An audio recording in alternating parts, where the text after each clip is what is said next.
இது போராட்டம் தான் அப்படின்னு ஒரு இளைய தலைமுறை சார்பில் தன்னுடைய கருத்தை பதிவு செய்வதற்காக அருமை தம்பி ஆசிரியர் திரு சரவணன் அவர்கள் வருகிறார். பேரன்பிற்குரிய நடுவர் உள்ளிட்ட இந்த அவைக்கு என்னுடைய அன்பு கலந்த வணக்கங்கள். அதாவது வாழ்க்கை போராட்டமா பூந்தோட்டமா அப்படிங்கிறதெல்லாம் பட்டிமன்றம் போட்டு கூட சொல்ல வேண்டாம்.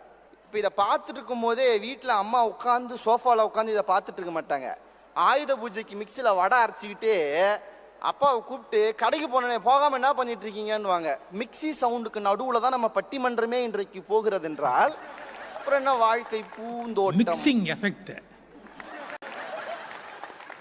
பாருங்க, எனக்கு என்ன ரொம்ப வருத்தம் பாருங்க, இந்த வாழ்க்கை என்ன அப்படியே ஜாலியா போகுதுங்கிற மாதிரி அவங்க சொன்னாங்க. அதுல ரெண்டு விஷயத்த நான் முரண்படுறேன் அவங்க பேசுனதுல. ஒண்ணு, எங்களை பார்த்து சொன்னாங்க வாழ்க்கையை போராட்டம் என்று நினைக்கிறவர்கள் எல்லாம் பயந்தாங்கோலிகள் என்று சொன்னார். அதுவும் எங்க கொங்கு அம்மாவோட பாடி லாங்குவேஜை பார்த்தும் வாழ்க்கைக்கு பயப்படுறாங்கன்னு சொல்றத தமிழகமே ஒன்று சொல்லவா, வாழ்க்கையை பார்த்து போராட்டம் என்று சொல்பவர்கள் பயந்தாங்கோலிகள் என்றால் சித்தார்த்தன் ஏன் புத்தனாக வேண்டும்? பட்டினத்தார் ஏன் கரும்பை எடுத்துக்கொண்டு பட்டி தொட்டி எங்கும் போக வேண்டும்? அப்ப வாழ்க்கை இங்கு போராட்டமாக இருப்பதால் தான் இந்த உலகத்திற்கு புத்தன் வந்தான். சித்தர்களும் ஞானிகளும் இந்த வாழ்க்கையை வெறுத்து காடுகளுக்கு போனார்கள். அதுதான் ஞானத்தினுடைய உச்சம் என்று இந்த உலகம் சொல்கிறது. இப்ப நாங்கெல்லாம் ஞானிகள், பயந்தாங்கொள்ளிங்க இல்லை. ரெண்டாவது இன்னொன்னு சொன்னாங்க பாருங்க, அவங்க சொல்லும் போதெல்லாம் நீங்க கரும்பை வெளியே வச்சுட்டு வந்திருக்கீங்களா? பார்க்கிங்ல இருக்குங்க ஐயா. நான் பார்க்குறேன் எங்கிருந்து தொடங்குது இதுன்னு. என் வாழ்க்கையில இருந்தே எடுத்துக்கிறேனே, எங்கிருந்து தொடங்குது பாருங்களேன் இந்த போராட்டம்ங்கிறது. சின்ன வயசுலலாம் விவரம் தெரியாது, தப்பிச்சுடுறோம். இந்த பள்ளி பருவம் வரும்போது மதிப்பெண்ணுக்காக போராட வேண்டும், படித்து முடித்து விட்ட பிறகு வேலைக்காக போராட வேண்டும், வேலை கிடைத்து விட்டால் கடனுக்காக போராட வேண்டும், கல்யாணம் ஆகிவிட்டால் குழந்தைகளுக்காக போராட வேண்டும்.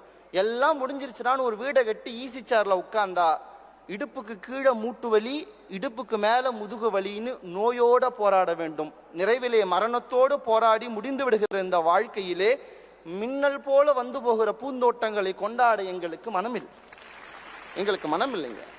எத்தனை இளைஞர்கள் இன்றைக்கு இறந்து போகிறார்கள் கேட்டா, மாரடைப்புல இறந்து போறாங்க. இன்னைக்கு ஒரு டாக்டர் மாரடைப்புல இறந்து போறார். ஏன் நீ பாருங்க, உங்கள் இசிஜி சோதனைகளுக்குள்ளெல்லாம் அந்த இளைஞனின் இஎம்ஐ வேதனைகளை ஒருபோதும் படம் பிடித்து பார்க்க முடியும். அந்த காலத்துலலாம், இது உங்க காலத்துல ஐயா எல்லாம் வந்திருக்காரு பாருங்க ஜாலியா. ஐயா பீரியட்லாம் ஒரு 20 ஆனாலே கல்யாணம் பண்ணி வச்சிருவாங்க. அதனாலதான் ஐயாக்கு இப்ப வரைக்கும் ரொம்ப கஷ்டமா இருக்குது. ஏன்னா சீக்கிரம் கல்யாணம் பண்ணிட்டார், ரொம்ப நாள் அந்த கஷ்டத்தை அனுபவிக்கிறாரு. சின்ன வயசுல கல்யாணம் பண்ணுவார், வேலைக்கு போக மாட்டான், ஜாலியா சுத்திட்டு இருப்பான். உடனே சொல்லுவாங்க ஒரு கால் கட்டு போட்டா அமைதியா வீட்டுல உட்காந்துருவான்னு.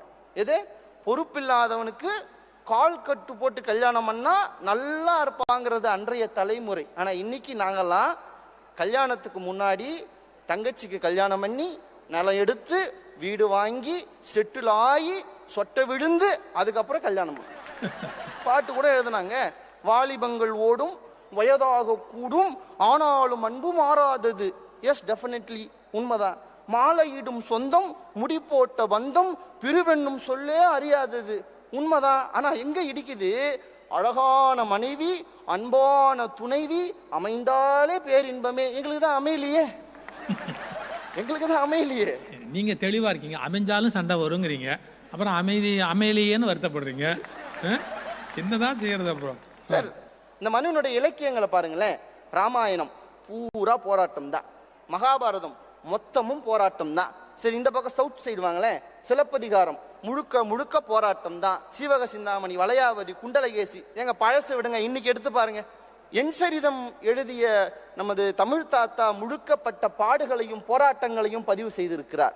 சத்திய சோதனை என்கிற காந்தியின் புத்தகம் கூட பெயரிலேயே சோதனையைத்தான் சொல்லி இருக்கிறது.